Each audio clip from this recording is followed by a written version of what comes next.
Jangan lupa like, komen, dan subscribe channel YouTube TVRI Bengkulu dan nyalakan lonceng notifikasinya.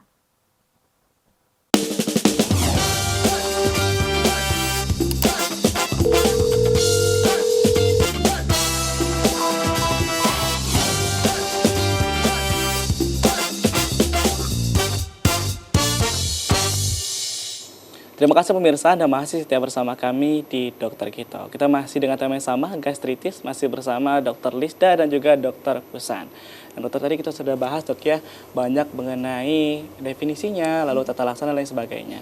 Ini dokter, mengenai penyakit gastritis ini, kalau kita kan biasanya terkait dengan pola makan dok ya, itu ada nggak sih dok, anjuran pola makan yang baik itu per berapa jam untuk kita gitu dok? Boleh dokter Kusan gimana dok? Oke. Untuk anjuran makan sebenarnya kita balik lagi ke ini ya, fisiologis dari sistem pencernaan itu sendiri. Jadi lambung itu biasanya melakukan pengosongan lambung di 3 sampai 4 jam. Jadi misal kita sarapan pagi jam 7 pagi. 3 sampai 4 jam itu kan lambungnya sudah kosong. Jadi kita isi kembali. Jadi jam 7 mungkin lanjut lagi makan jam 10 agar lambung kita itu tidak mengeluarkan asam lambung tapi tidak ada makanan yang dicerna. Nah, takutnya kalau misalnya asam lambungnya keluar atau terproduksi tapi dia tidak mencerna makanan, nanti bisa naik ke atas atau mungkin produksinya jadi berlebihan sehingga mengiritasi bagian dari mukosa lambung itu sendiri. Jadi dijedakan per 3 jam sampai 4 jam. Kemudian tadi terkait dengan penyakit GERD itu kan makanan tidak boleh sesudah makan langsung tidur. Jadi baiknya kalau malam 2 jam sebelum tidur itu sudah stop makannya sehingga kita bisa duduk dulu dengan tenang, kemudian baru kita melakukan aktivitas tidur. Jadi nggak makan tiba-tiba makan kemudian 30 menit kita tidur ya? Kan bisa memicu GERD tadi, asam lambung yang naik ke atas. Oke, kita sudah ada pertanyaan dok ya dari laman Instagram kita, mungkin boleh langsung mengenai pertanyaan-pertanyaan dari teman-teman yang sudah ada dok. Ini mana dulu dok? Banyak ya. Boleh. Mungkin yang belum terjawab ya Randy ya. Yang hubungan antara mak dengan asam lambung apa ya dok? Solusi dari keduanya itu apa dok? Nah, ini sebenarnya sudah terjawab tadi dok ya. Sebenarnya antara ma dan juga asam lambung tadi itu sama dok ya. Itu ada penggunaan istilah ya yang sudah biasa melebur di masyarakat. Gitu. Tapi penjelasan lebih lengkapnya yang tadi, apakah gastritis, apakah GERD, apakah dispepsia saja gitu. Oke, selanjutnya yang kedua dari Hairunisa. Gastritis dan GERD apakah sama dok?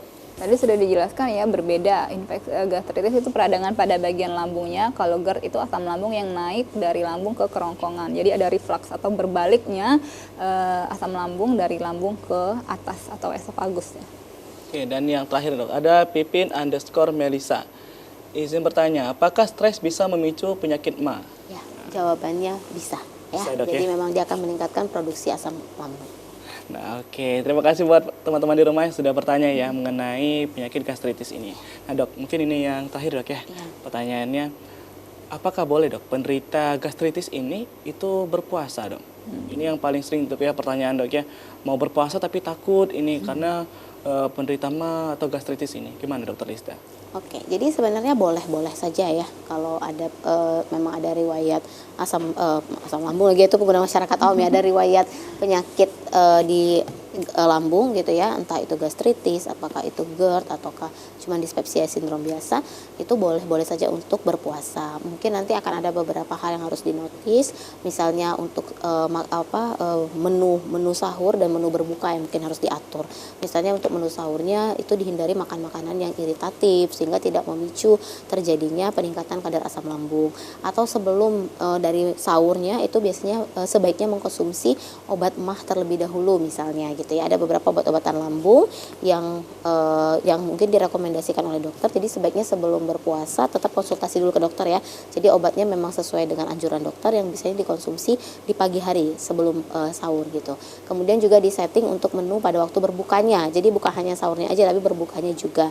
Berbukanya juga dihindari makan makanan yang iritatif gitu. Nah, mengenai penyakit ini dok ya, yang paling sering kita jumpai. Sebenarnya penyakit ini bisa sembuh nggak sih dok, dokter Pusan? Iya.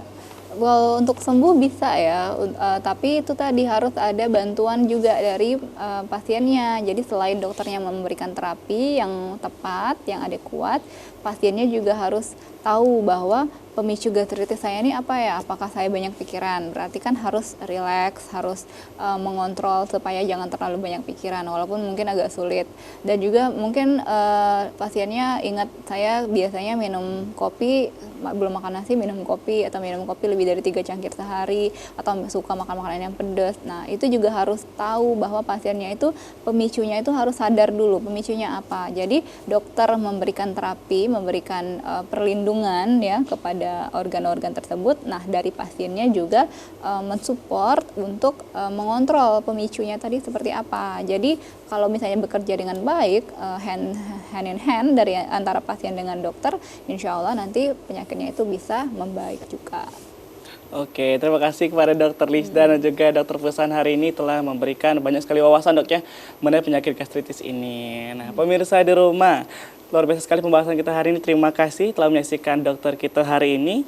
Semoga informasi mengenai gastritis ini dapat menambah wawasan dan juga informasi untuk pola hidup sehat nih pemirsa di rumah. Dan jangan lupa juga untuk tetap menjaga pola hidup, gaya hidup, dan juga pola makan kita di rumah agar kita bisa menjadi lebih sehat lagi. Dan jangan lupa berolahraga, karena itu agar kita menjadi lebih sehat. Terima kasih hari ini sudah menyaksikan Dokter Kito. Saksikan terus Dokter Kito Senin hingga Jumat pukul 10.00 hanya di TVRI Bengkulu. Akhirnya saya Randy Supriyadi mewakili kerabat kerja yang bertugas mohon pamit undur diri. Terima kasih dan sampai jumpa.